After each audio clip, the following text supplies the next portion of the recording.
अगला है कि पानी से भरे किसी बर्तन में पड़ा हुआ सिक्का किस कारण थोड़ा उठा हुआ प्रतीत होता है? Why does a coin lying in a vessel filled with water appear slightly raised? थोड़ा सा ऊपर उठा हुआ प्रतीत होता है. What is the main reason behind it? What is the main reason behind it? मेरे साथी क्या हो?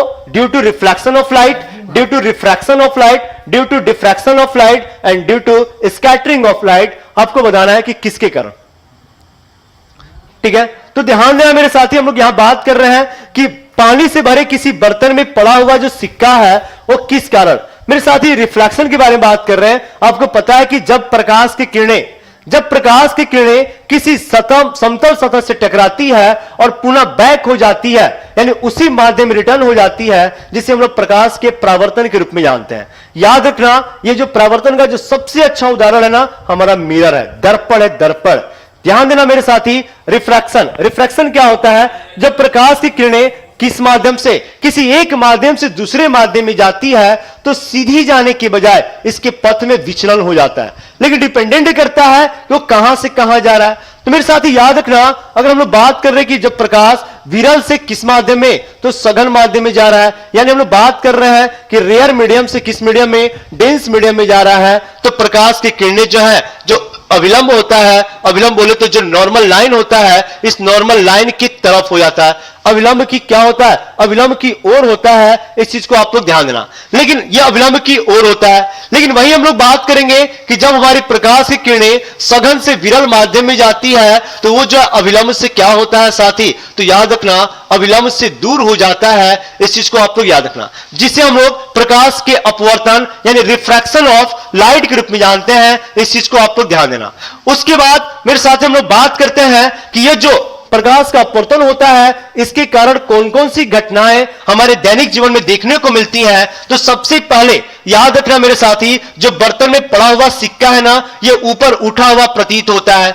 उसके साथ मेरे साथी याद रखना कि किसी द्रव में यानी कि जल में पड़ी छड़ी, जल में छड़ी जो है कैसा दिखता है, तो छड़ी जो है टेढ़ा दिखता हुआ प्रतीत होता है. इस चीज को भी आप लोग याद रखेंगे. उसके बाद बात कर रहे हैं इस अपवर्तन के कारण और भी क्या कंडीशंस होते हैं. तो याद रखना, इसी प्रकाश के अपवर्तन के कारण ही सूर्योदय के 2 मिनट पहले या फिर सूर्यास्त के 2 मिनट बाद तक सूर्य हमें जो है दिखता है, उसे दिखता नहीं है, एक भ्रम होता है. इस चीज को भी आप लोग याद रखना. उसके बाद बात करते हैं मेरे साथी, इसी अपवर्तन के कारण जो पानी में नींबू है, पानी में नींबू क्या होता है, तो याद रखना, नींबू बड़ा दिखता हुआ प्रतीत होता है. कैसा दिखता हुआ, तो बड़ा दिखता हुआ प्रतीत होता है. इस चीज को भी आप लोग याद रखने. जिसका कंडीशन क्या है, तो रिफ्रैक्शन ऑफ लाइट यानी अपवर्तन होता है. विवर्तन मेरे साथी याद रखना, जब प्रकाश किसी किनारे से मुड़कर दूसरी तरफ प्रवेश कर जाती है, वैसे हम लोग किस रूप में, तो उससे हम लोग विवर्तन के रूप में जानते हैं. और प्रकीर्णन,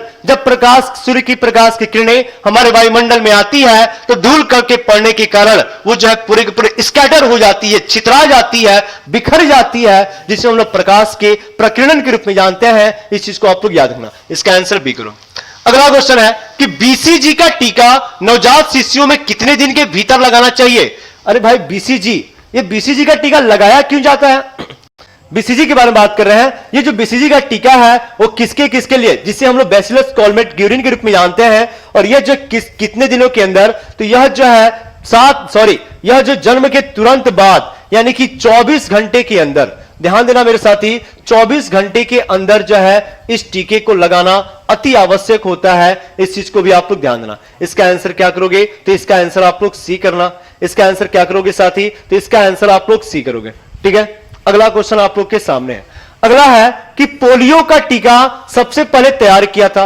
मेरे साथी पोलियो का टीका के बारे में बात कर रहे हैं, पोलियो का ड्रॉप नहीं. अरे पोलियो का ड्रॉप आप पिए होगे, हम भी सब लोग पिया है. 2 बूंद जिंदगी की, अमिताभ बच्चन, 2 बूंद जिंदगी के लिए.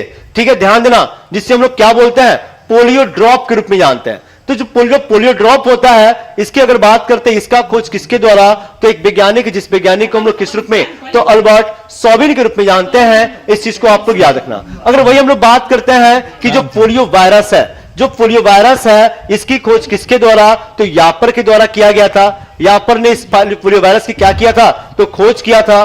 ध्यान देना मेरे साथी कि पोलियो एक ऐसा रोग है जो कि हमारे तंत्रिका तंत्र को किसको प्रभावित करता है, तो तंत्रिका तंत्र को प्रभावित करने का काम करता है। इस चीज को आपको ध्यान देना।